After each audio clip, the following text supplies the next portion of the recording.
Hoje no MP Cidadão você vai ficar por dentro do trabalho do Grupo de Atuação Especializada no Combate à Corrupção, o GAEC do MPRJ. A nossa convidada é a coordenadora do grupo, a promotora de Justiça, Patrícia Vilela. E não perca também 2 entrevistas exclusivas sobre o trabalho das assessorias de recursos constitucionais do Ministério Público do Rio. Assista a conversa com o assessor-chefe da Arque Criminal, procurador de Justiça, Orlando Belém. E confira a participação da assessora-chefe da Arque Civil, a procuradora de Justiça, Inês Andreiolo. Está no ar para todo o Brasil, MP Cidadão. É o Ministério Público, mais perto de você. Em mais uma edição da nossa série especial de entrevistas do MP Cidadão, nós vamos conversar sobre o trabalho do Grupo de Atuação Especializada no Combate à Corrupção, o GAEC, do Ministério Público do Estado do Rio de Janeiro. Hoje nós vamos receber a presença da promotora de Justiça, Patrícia do Couto Vilela, ela que também é a coordenadora do grupo. Doutora Patrícia, o que é e como funciona o GAEC? O GAEC, que é o Grupo de Atuação Especializada no Combate à Corrupção, ele é um órgão de execução do Ministério Público do Rio de Janeiro.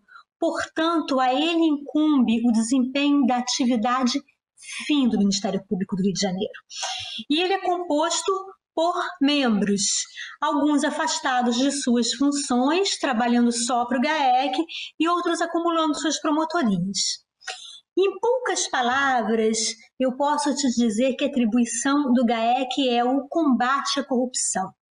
Embora a resolução que o tem instituído tenha elencado um rol de tipificações jurídicas nas quais o GAEC deve atuar, essa lista é meramente exemplificativa e cabe sim a atuação do GAEC em todos os casos de corrupção, seja conhecida a corrupção primária ou não.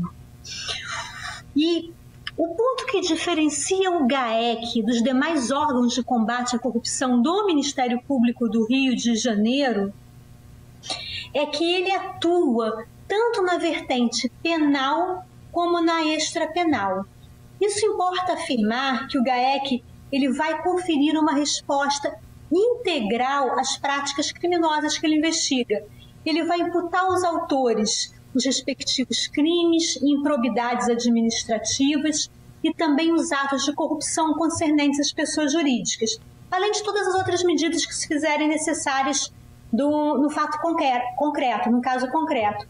Portanto, é uma resposta que abarca todas as esferas sancionatórias daquele ato ilícito. Perfeito, doutora. Agora, quais iniciativas e casos da atuação do GAEC merecem destaque? Eu não poderia, assim, destacar nenhum deles em especial. Por quê? Porque eu penso que todos eles sejam relevantes para o objetivo do GAEC, que é um combate à corrupção. Por vezes, nós atuamos em casos que apontam desvios vultosos em detrimento do patrimônio público. Em outros casos, não. A importância pleiteada pelo GAEC ela é muito menor. Mas ambos, como em todos os outros, casos que o GAEC atua, o que nós enfrentamos é uma grande moléstia social. Que valores republicanos que deviam guiar as escolhas de nossos agentes públicos são exterminados pela corrupção. E esses valores, e quando eu digo valor, é como algo estimado, que deve ser perseguido, Esses valores, esses são os mesmos, seja num caso maior, seja num caso menor. Então, é complicado a gente dizer que um caso merece destaque em detrimento ao outro. Mas se a gente quiser assim, relembrar casos de atuação do GAEC, que ficaram talvez mais marcados, nós poderíamos dizer que em 2018, que foi um ano no qual o Estado do Rio de Janeiro ele se destacou pelo combate, pelo ajuizamento de ações em relação a diversas desvios, corrupções que nós vimos, o GAEC ajuizou 18 ações civis públicas, tão somente em relação àquelas autoridades cuja atribuição para a investigação é do Procurador-Geral de Justiça. Ou seja, são chefes do poder legislativo, executivos, judiciários, presidentes dos tribunais de contas. Então, são poucas autoridades que estão sujeitas. E no ano de 2018, nós conseguimos ajuizar 18 ações civis públicas. Outra atuação nossa que, a meu ver, ela é bem marcada, ela é bem enfatizada, são as diversas operações que já foram feitas pelo GAEC, denúncias também em face de organizações sociais no âmbito da saúde pública, cujos desvios são enormes, porque a verba ela é vinculada e é em detrimento da vida e da saúde das pessoas. Atualmente, a gente pode dizer também que o GAEC tem se empenhado nas hipóteses das cognominadas rachadinhas, que é um crime de difícil elucidação em razão da sua própria dinâmica e talvez seja a razão pela qual temos pouquíssimas condenações nessas hipóteses. Doutora Patrícia, é possível ressaltar os principais desafios e as maiores conquistas do GAEC na garantia dos direitos dos cidadãos fluminenses? Maior desafio, sem sombra de dúvidas nenhuma, é o delito em si, que é o objeto de nossas investigações, que é a corrupção. Por quê? Pelas suas inerentes características. A corrupção acaba acontecendo entre quatro paredes, sempre compreendendo os autores, as pessoas ali envolvidas, o que dificulta o conhecimento do fato, o que dificulta a investigação, a própria prova testemunhal. Hoje em dia nós temos diversos mecanismos também para que a mesma seja cobertada. E além de tudo, nós temos o poder político de muitos investigados na corrupção. O que pode ser evidenciado com a alteração de muitos diplomas normativos hoje que objetivam dificultar essa tarefa dos membros do Ministério Público no combate à corrupção. Agora, a conquista, a gente pode colocar que é o próprio amadurecimento do grupo, como já ressaltado, que vem permitindo resultados mais efetivos, um maior número de casos elucidados e em diversos setores, embora eu tenha colocado em oportunidade anterior diversas operações e denúncias em relação às OS, nós também temos conseguido atuar, desvendar em outras secretarias, em outros segmentos das políticas públicas. Isso é uma conquista. Nós compreendermos como funciona esse setor e como é a dinâmica desse delito, e isso colabora na elucidação. Agora, doutora Patrícia, como foi a atuação do GAEC durante o período específico da pandemia? Existe algo especial que a senhora gostaria de destacar? Foi uma experiência extremamente satisfatória pelo GAEC. Por quê? Porque nós conseguimos atuar contemporaneamente à ocorrência dos fatos. Assim que tivemos conhecimento e obtivemos elementos mínimos para o ajuizamento de algumas cautelares, que, efetivadas, permitiu a obtenção de dados da materialidade dos delitos e indícios de autoria, o GAEC obteve a prisão e denunciou muitos dos envolvidos nas fraudes ocorridas naquele momento. Agentes públicos que ainda estavam em exercício na Secretaria Estadual de Saúde, praticando naquele momento os desvios, foram presos conjuntamente com empresários do setor. E então foi uma experiência assim, muito gratificante conseguirmos atuar no momento em que o fato acontecia. Doutora Patrícia, infelizmente a nossa entrevista está chegando ao fim. Eu aproveito para agradecer novamente a participação da senhora aqui no nosso programa. Muito obrigada pela presença. Tá ótimo. O GAEC que agradece o convite mais uma vez. Muito obrigada. Muito obrigada, doutora Patrícia Vilela. Agora nós vamos para um rápido intervalo. Não saia daí. Voltamos já já.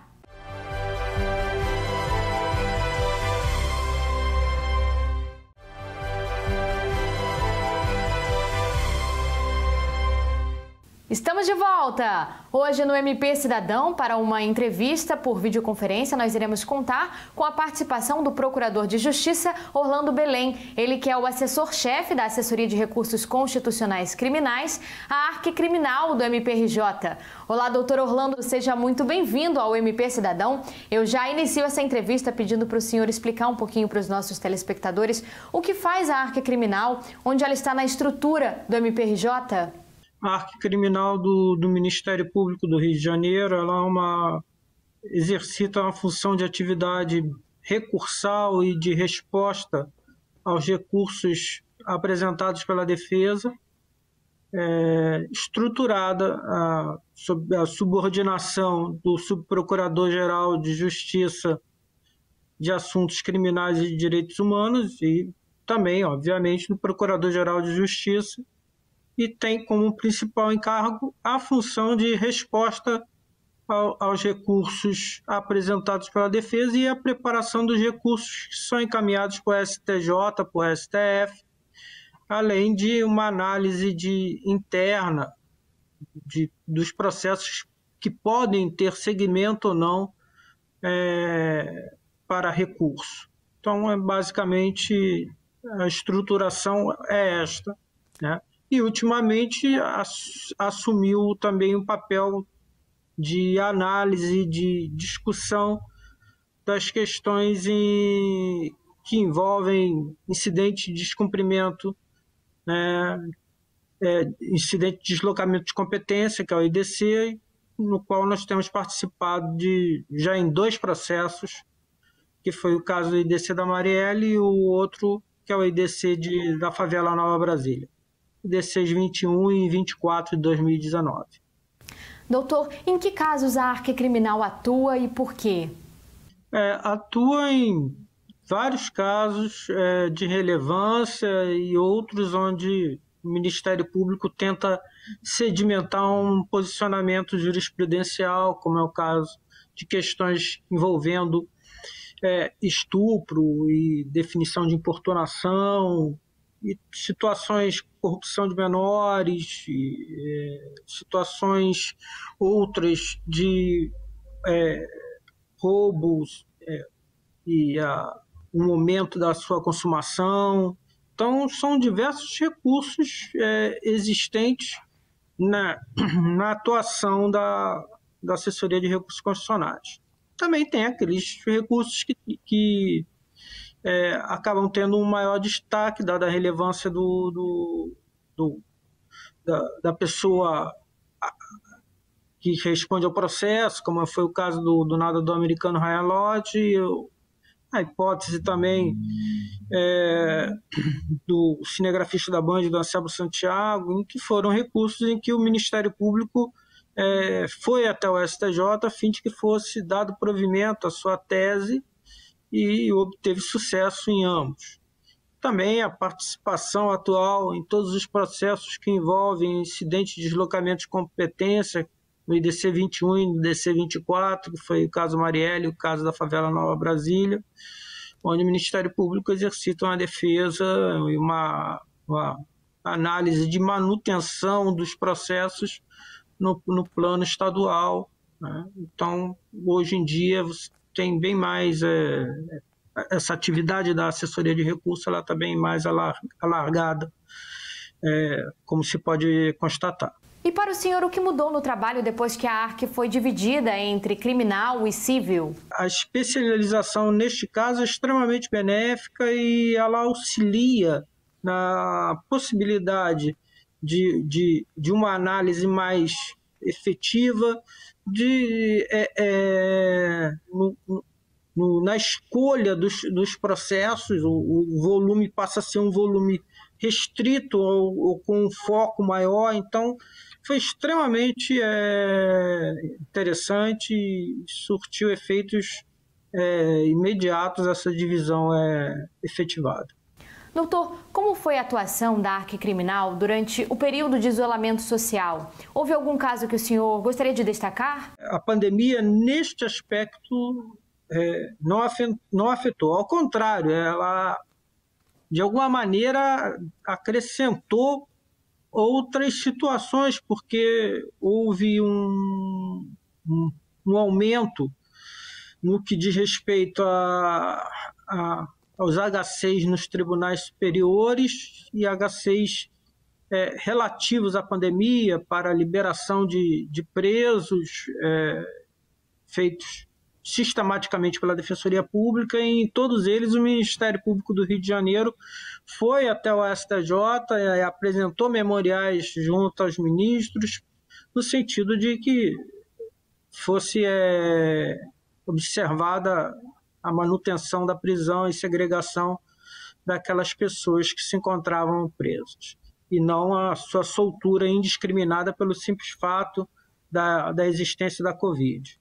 Fora isso, tivemos 2 julgamentos que foram importantes, que foram o caso da Marielle, o IDC 24, e também o julgamento das questões da quebra do sigilo telemático da Google. Foram 3 recursos ordinários examinados.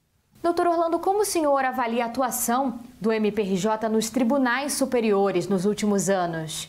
Eu acho que é uma atuação bem precisa, com foco, com a análise dos recursos que são importantes à sociedade brasileira, não só do Estado do Rio de Janeiro, com a sociedade brasileira. Acho que o principal objetivo do Ministério Público tem sido esse, fazer uma seleção das teses que realmente têm que ser encaminhadas ao exame do STJ, ao STF, não fazendo algo irresponsável de encaminhamento de qualquer assunto, mas simplesmente dos assuntos que são importantes e que passam por uma filtragem dos assistentes da ARC, que são excelentes. Nessa oportunidade é importante mencionar isso, o doutor Eduardo Martins, doutor Fábio Mendes Muniz, doutor Pedro Paulo Marinhos Barros, doutor Rodrigo Almeida Maia, todos eles empreendem um trabalho muito relevante no sentido de selecionar, filtrar os temas, a fim de que nós possamos encaminhar sempre a análise do Subprocurador-Geral de Justiça, doutor Ricardo Ribeiro Martins. Então, o nosso trabalho tem sido um trabalho de exame, de separação do que é importante ou não para encaminhamento para os tribunais superiores. E isso é feito, quero crer, com muito sucesso. Certo, doutor. Infelizmente a nossa entrevista está terminando. Eu aproveito para agradecer novamente a presença do senhor aqui no nosso programa. A assessoria de recurso constitucional, em meu nome, é que agradece essa possibilidade, a abertura de tal espaço, no sentido de esclarecer e de trazer à sociedade toda a atividade desenvolvida pelo Ministério Público, e principalmente salientando que mesmo num período tão tenebroso como este da pandemia, não houve interrupção das nossas atividades, continuamos a trabalhar diuturnamente. Agradecendo, portanto, essa oportunidade. Obrigado. Muito obrigada, doutor Orlando Belém. Nós vamos para um pequeno intervalo. Daqui a pouquinho a gente volta. Até já!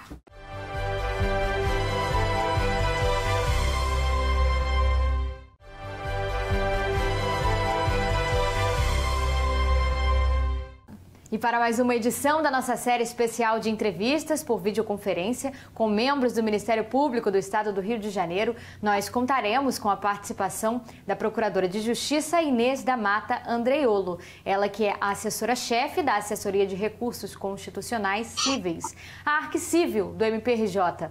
Olá, doutora Inês, muito obrigada pela participação da senhora no MP Cidadão. Obrigada pela oportunidade de estar com você também. Doutora Inês, a senhora poderia explicar um pouquinho para a gente o que faz a ARC Cível, onde ela está na estrutura do MPRJ?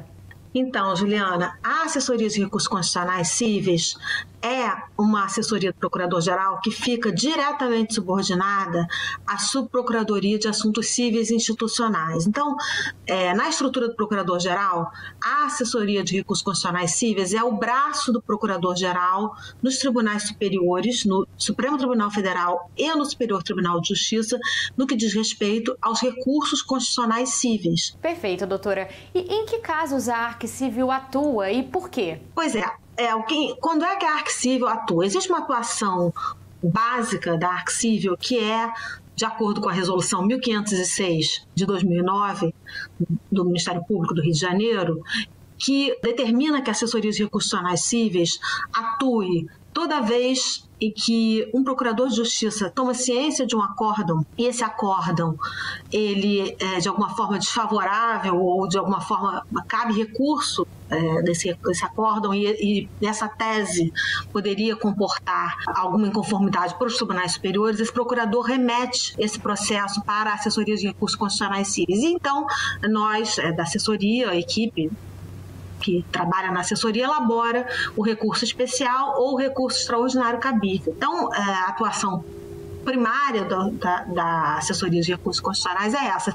Essa atribuição ela é concorrente, no sentido de que o procurador de justiça pode ele mesmo, o procurador da Câmara, entrar com recurso ou remeter para a ARC.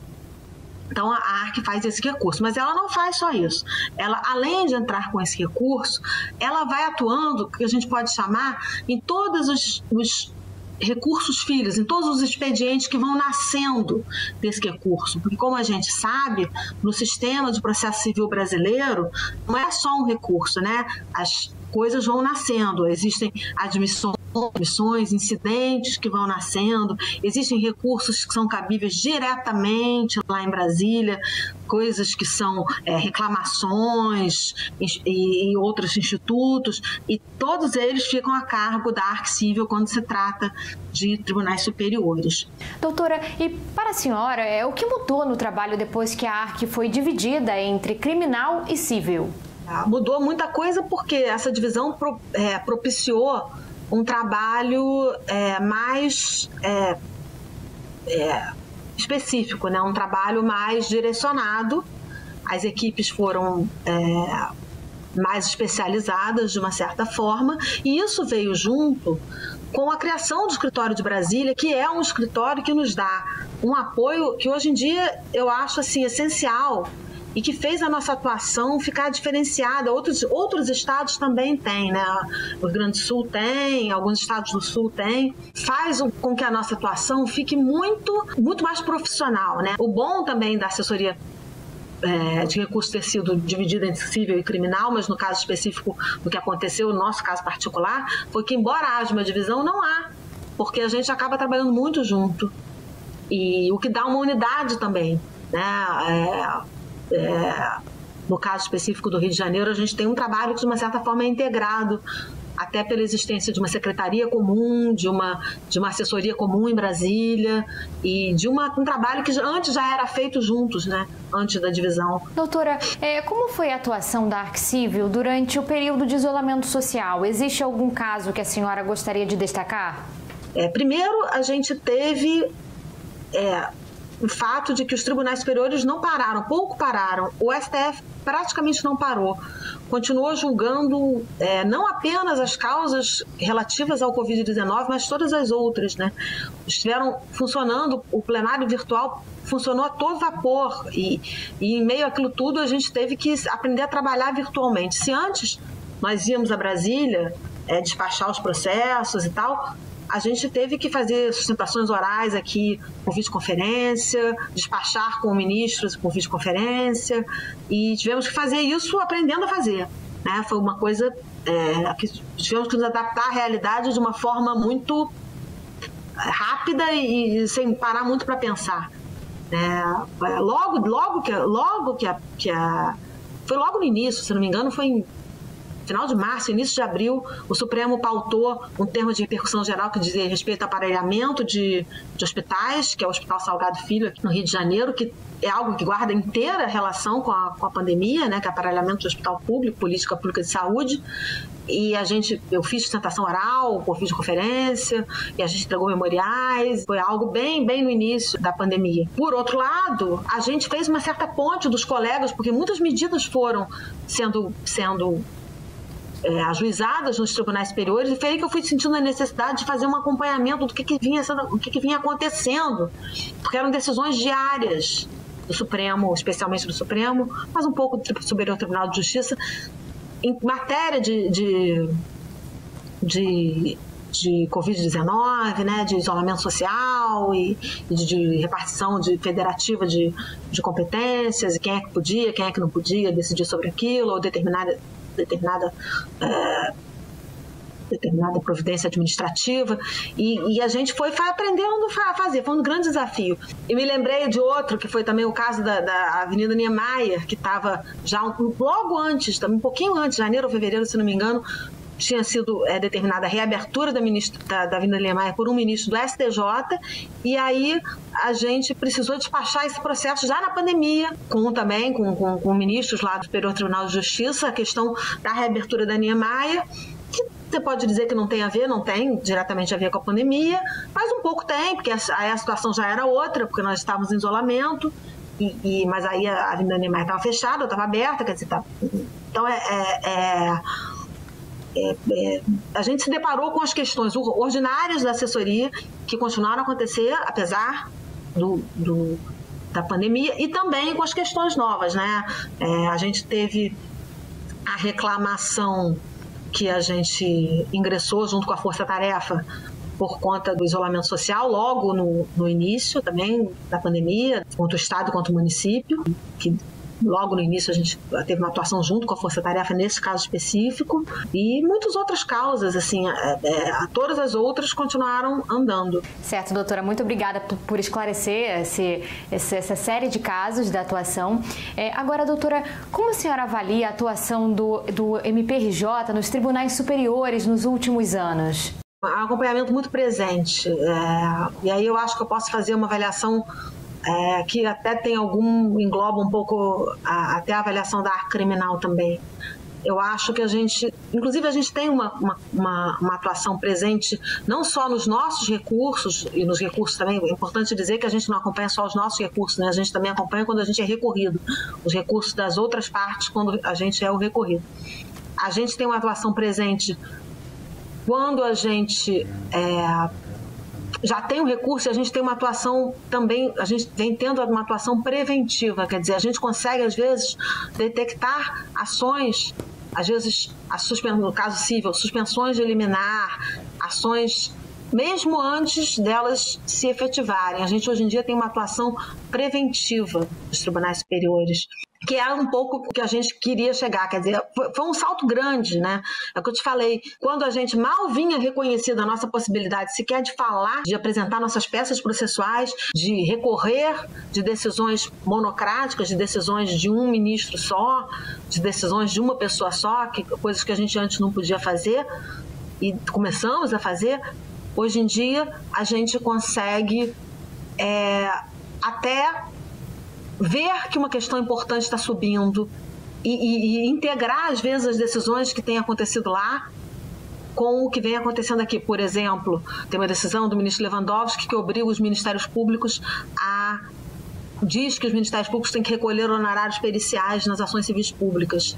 Então, vamos integrar uma atuação aqui com os promotores e procuradores para que a gente possa evitar que isso aconteça, o efeito negativo que essa decisão vai ter nos nossos processos aqui no Rio. Doutora Inês, a nossa entrevista está terminando, mas nós do MP Cidadão vamos continuar acompanhando esse importante trabalho realizado pela Arque Civil. Eu aproveito para agradecer novamente a participação da senhora no nosso programa. Obrigada, Juliana. Eu que agradeço a oportunidade de falar sobre um pouco da nossa atuação e fazer apenas esse pequeno recorte e nos colocar à disposição também. Muito obrigada.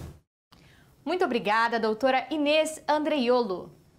E chega ao fim mais uma edição do nosso programa. Para continuar acompanhando o MP Cidadão, não deixe de acessar o canal MPRJ Oficial no YouTube. Lá você vai encontrar os programas anteriores e outros conteúdos do Ministério Público do Rio. Entre também nas nossas redes sociais, que estão aparecendo aqui embaixo. Interaja conosco por lá ou pelo nosso e-mail. O MP Cidadão também está disponível em podcast. Escute nas plataformas Deezer, Spotify e iTunes. Eu te aguardo no domingo que vem. Um abraço e até lá!